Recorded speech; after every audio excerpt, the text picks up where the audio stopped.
Dis dan ook weer eens vandag vir my 'n wonderlike voorreg om elkeen by die huis, by die werk, in die kar, waar hy ook al hierdie boodskap volg, dan ook hartlik te verwelkom. En ons bid dat dit vir elkeen van u net so 'n wonderlike geseënde geleentheid sal wees, soos ek glo dit vir elkeen hier in die kerkgebou dan ook sal wees. Kom ons sit so en dan raak ons stil in die Here se teenwoordigheid.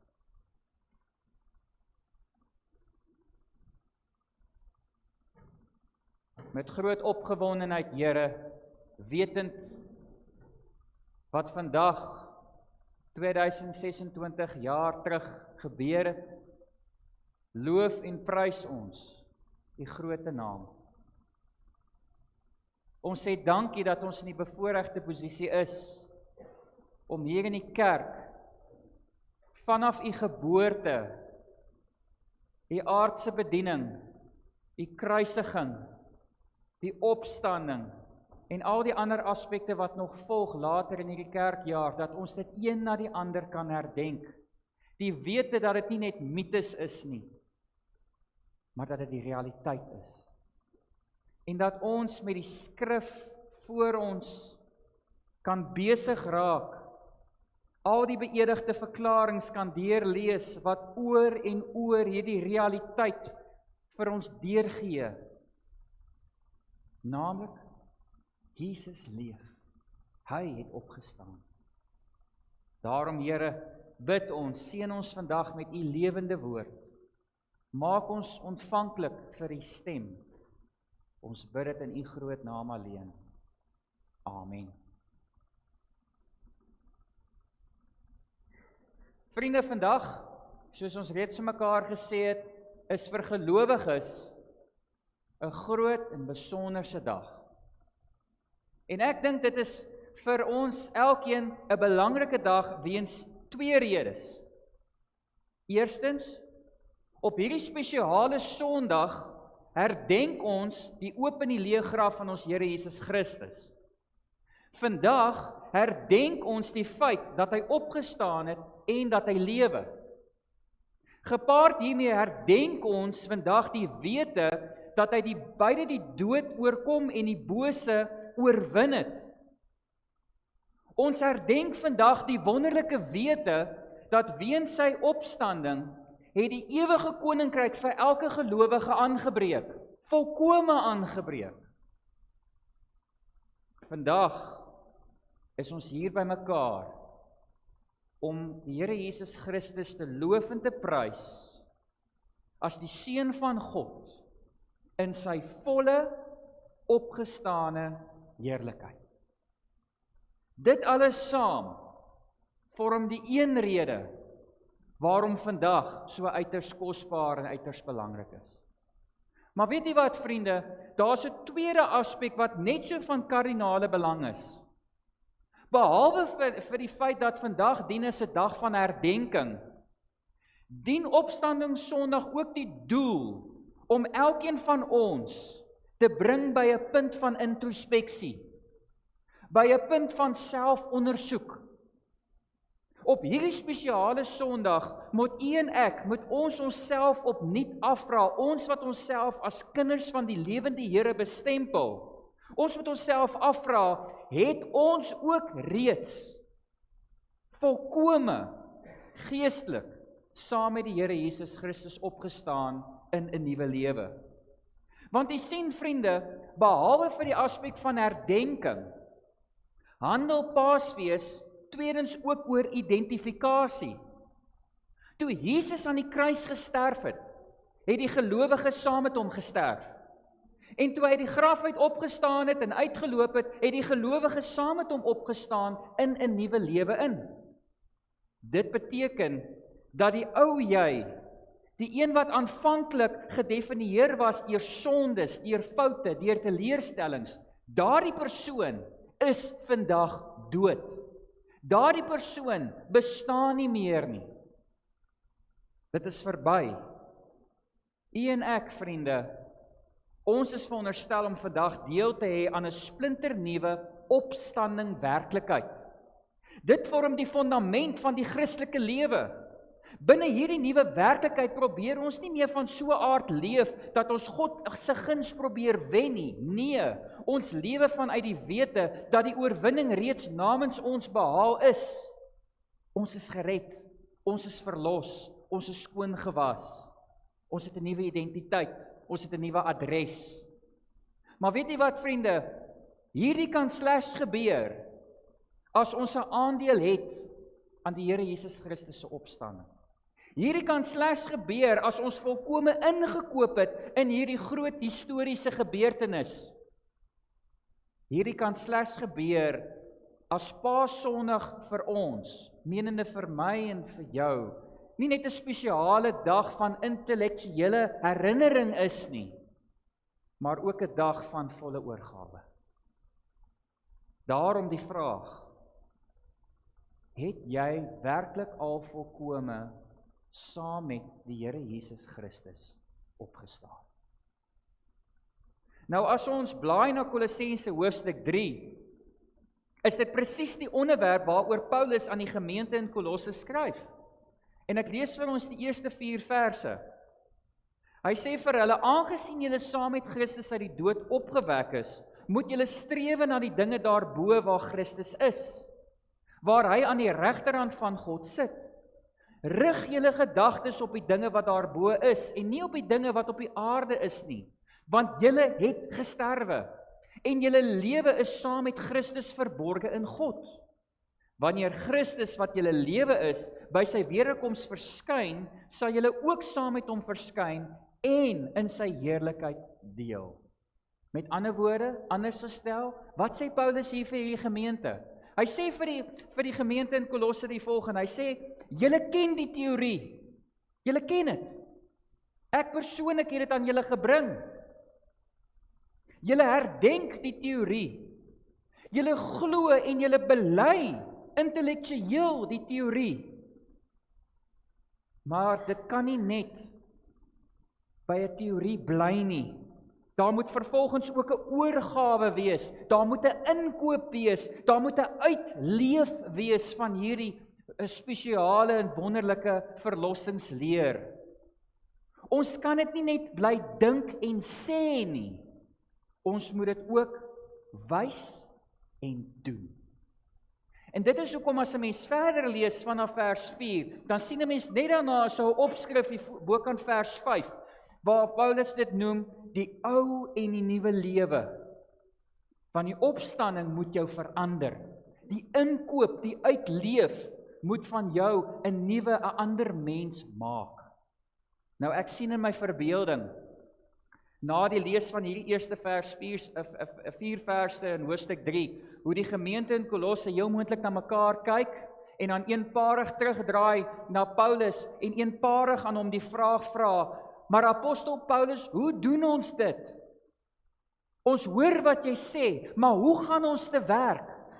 Hoe staan 'n mens op 'n praktiese wyse saam met Jesus Christus uit die dood uit op in 'n nuwe lewe in? Hoe gaan ons te werk? Hoe moet ons maak? En dan is dit asof Paulus, wanneer hy hierdie brief skryf, sien hy dit ook. En daarom vanaf die 5de vers, en u is welkom om dit rustig by die huis te gaan deurlees, begin hy dan 'n lys aspekte noem. En dit is interessant, as 'n mens hierdie aspekte so deurgaan, dan kom 'n mens agter, jy kan dit met meer as een beeld, met meer as een metafoor uitbeeld. Want as jy deur hierdie lys gaan, sien jy daar sekere dinge wat uit jou lewe moet uit, en daar sekere dinge, nuwe dinge wat in jou lewe moet inkom. En aan die hand van hierdie aspekte wat moet uit en moet in, is 'n mooi beeld om dit meer op te som en uit te beeld, die beeld van klere. Daar is eers ou, vuil, sondige klere wat uitgetrek moet word, en nadat dit uitgetrek is daar nuwe skoon klere wat aangetrek moet word, wat jy voortaan moet dra. Dis een manier om hierdie lys van aspekte mee op te som en uit te beeld. 'n Dieper, meer kragtige beeld, metafoor, is die beeld van onkruid. Waar Paulus sê, daar sekere aspekte in jou lewe wat jy eers moet doodmaak. Met ander woorde, jy moet daai onkruid vat, jy moet dit uitruk, jy moet dit verbrand, jy moet afstand doen daarvan. Anderste gaan dit hierdie nuwe aspekte wat jy in jou lewe moet plant, hierdie nuwe gewasse, hierdie nuwe geestelike groei, hierdie nuwe identiteit wat jy in Christus het, gaan dit op die ou einde verstik en dit gaan dit versmoor. Daarom moet jy eers hierdie onkruid uittrek en dit verwyder, sodat hierdie nuwe gewasse, hierdie nuwe saad wat die Here deur sy Gees in jou ontkiem het en wat nou begin groei, sodat dit geestelik kan floreer. So nou kom ons by die vraag, as ons na hierdie lys kyk, wat is hierdie klere, hierdie ou vuil sondige klere wat uitgetrek moet word? Wat is hierdie onkruid wat gekoppel is aan ons ou sondige vooraf natuur wat ons eers moet uitruk en moet seker maak nie meer 'n rol in ons lewens vervul nie? Hy begin in vers 5 en hy fokus heel eerste op seksuele sondes. En hier lig hy onder andere uit onsedelikheid, onreinheid en hartstog. Met ander woorde, Paulus sê, daar sekere dade en drange en gedagtes wat nie gepaard gaan met God en met God se wil nie. Daar sekere dade, drange en gedagtes wat 'n mens verlaag totdat jy net 'n voorwerp is en jy is nie meer nie en jy dien nie meer as 'n beelddraer van God nie. Daai onkruid, daai dade, daai drange, daai gedagtes, dit moet uitgeruk word. Daai klere moet uitgetrek word, want dit pas nie by 'n persoon wat prakties saam met die Here Jesus Christus opstaan. Tweedens, fokus hy in vers 5 ook op verkeerde begeertes. En ons sien dat Paulus spesifiek hier gierigheid uitlig en hy noem dit ook afgodery. En dan sê hy dat wanneer 'n persoon al hoe meer oorheers word deur hierdie soeke, jy wil meer besittings hê of jy wil meer status hê en dit raak van so 'n aard dat dit op die ou en dit daardie sentrale plek in jou lewe begin inneem en oorneem waar die Here behoort te wees, dan het jy moeilikheid. Dan is jy vasgevang in onkruid wat verwyder moet word. Dan is jy besig om ou sondige vuil klere te dra wat jy onmiddellik moet uittrek.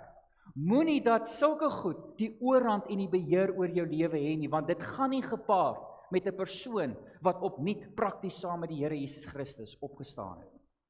Derdens, verwys hy na sosiale sondes. En dan noem hy hulle op: woede, haat, nydigheid, vloek en vuil taal. En in daardie tyd het vuil taal ook beledigende en afbreekende taal teenoor ander mense ingesluit. Hy sê, dit moet nie in julle lewens wees nie, so moet julle nie meer praat nie, afbreek, aftakel, moenie meer deel wees van julle identiteit of julle taal of julle leefstyl nie. Wees opbouend, wees daar vir mekaar, dra mekaar, moenie mekaar afbreek nie. En dan in vers 9 fokus hy ook op oneerlikheid, waar hy reguit sê, hou op om vir mekaar te lieg. Want lieg verbreek die verhouding in 'n gemeenskap.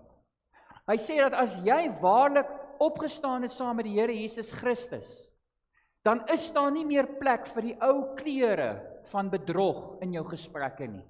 Want as jy dan praat, is die woorde wat oor jou lippe vloei, waarheid. Dit is eg, dit is opbouend, dit is positief. Hou op oneerlik wees met mekaar, hou op om vir mekaar te jok.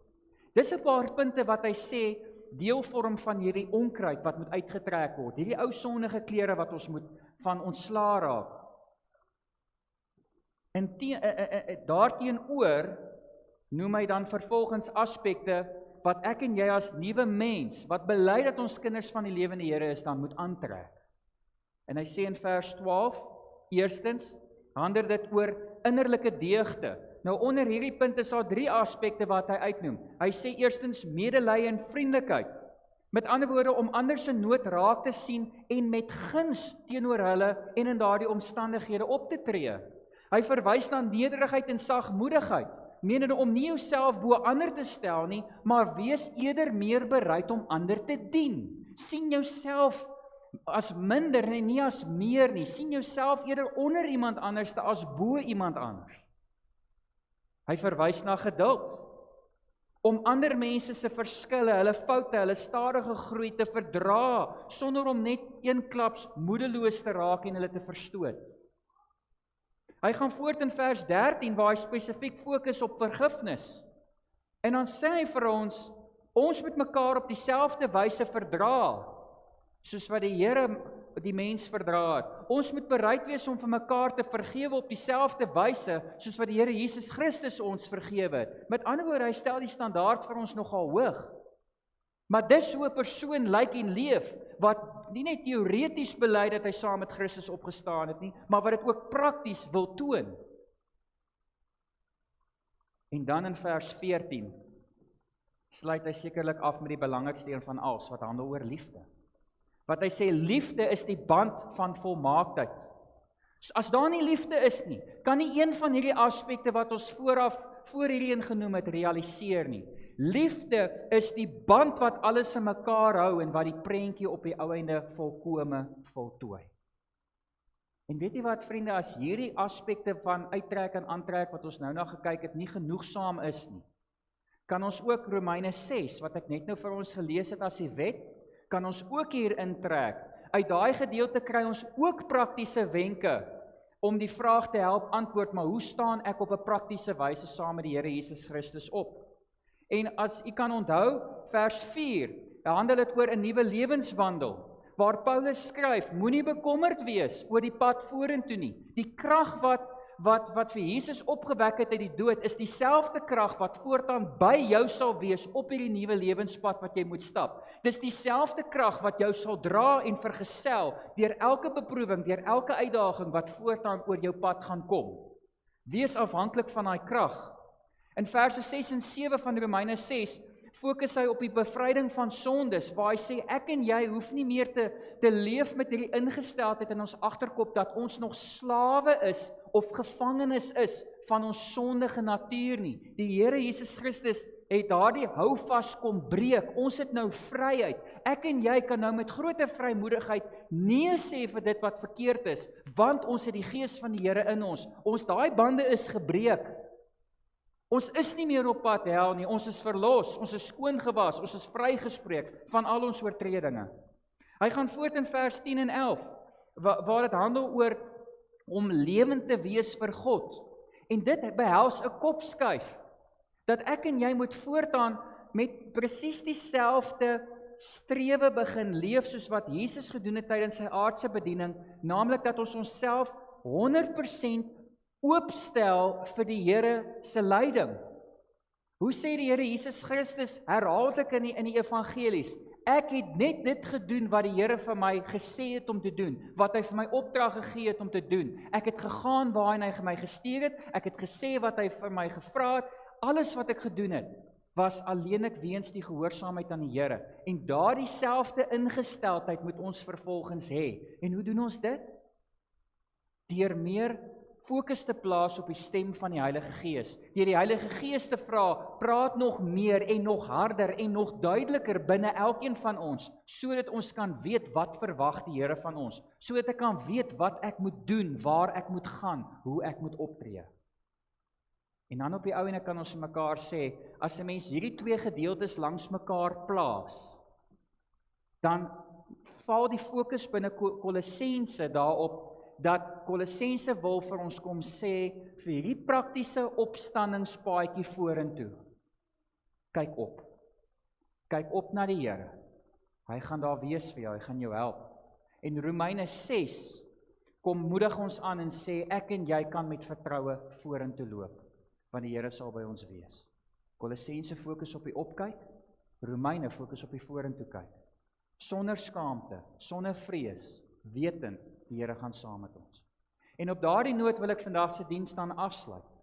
En dit vorm my gebed vir elkeen van u wat vandag hier is. Dit is goed, dit is wel, dit is mooi, dat ons vandag hierdie dag, hierdie historiese gebeurtenis herdenk. Maar moenie dat dit net 'n teoretiese verhaal wees wat ons met mekaar vertel en mekaar aan herinner nie. Mag dit binne in jou ook 'n praktiese element hê. Mag dit ook oorgaan in 'n leefstyl. Onthou, die ware krag van Paasfees word eers sigbaar wanneer mense na jou lewe kyk en die opgestane Here Jesus Christus in jou doen en late sien. Dan eers bereik die opstanding van die Here Jesus Christus sy volle potensiaal. Daarom mag die vrede van Christus vandag in jou hart as skeiedsregter beslis. Hy het opgestaan en hy het ook vir jou wat hier sit, opgestaan. Amen. Here Jesus Christus,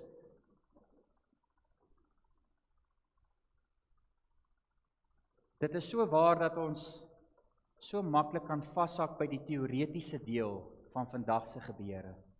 Ons onthou dit, ons lees dit, ons hoor dit, ons noem dit dalk teenoor mekaar, ons groet mekaar dalk aan die begin van hierdie spesiale dag met 'n paar mooi woorde, maar baie keer is dit al waar die gebeure van Paasondag by ons en binne ons stop. Dankie Here dat U vandag hierdie tweede ernstige aspek met ons kom deel en ons daaraan kom herinner dat die opstanding nie nou net iets moet wees wat ons kognitief, intellektueel aan moet dink nie, maar dit ook iets is wat ons prakties moet gaan toepas, iets wat ons moet gaan uitleef, iets wat ons moet gaan toon aan die wêreld. Here, help elkeen van ons wat vandag hier sit, wat weet dat daar ergens in ons lewe nog onkruid is wat uitgetrek moet word, dat ons dit sal doen. Ergens in ons daaglikse bestaan, waar ons nog ou, vuil, sondige klere dra, dat ons dit sal gaan uittrek, Here. En die nuwe skoon klere, wat U alleen in ons besorg het, sal aantrek. Here, en ek besef, hierdie is 'n proses wat 'n mens konstant moet deurgaan en jouself moet afvra, het ek nog waarlik opgestaan saam met Christus? Want onkruid, al het jy dit uitgetrek, dit kan weer begin groei. En skoon klere kan met tyd weer vuil raak.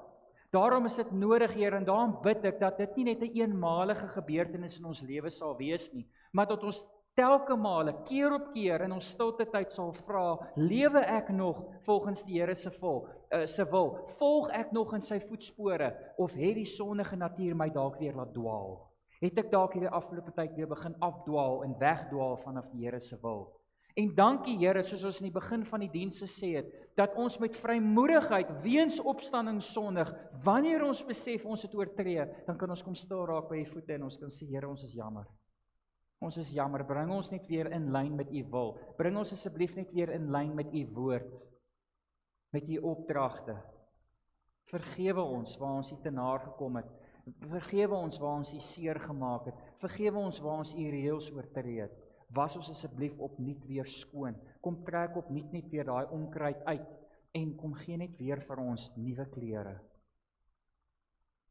Here, seën ons ook asseblief so in hierdie week wat voorlê. U ken ons elkeen tot in ons diepste binneste wese.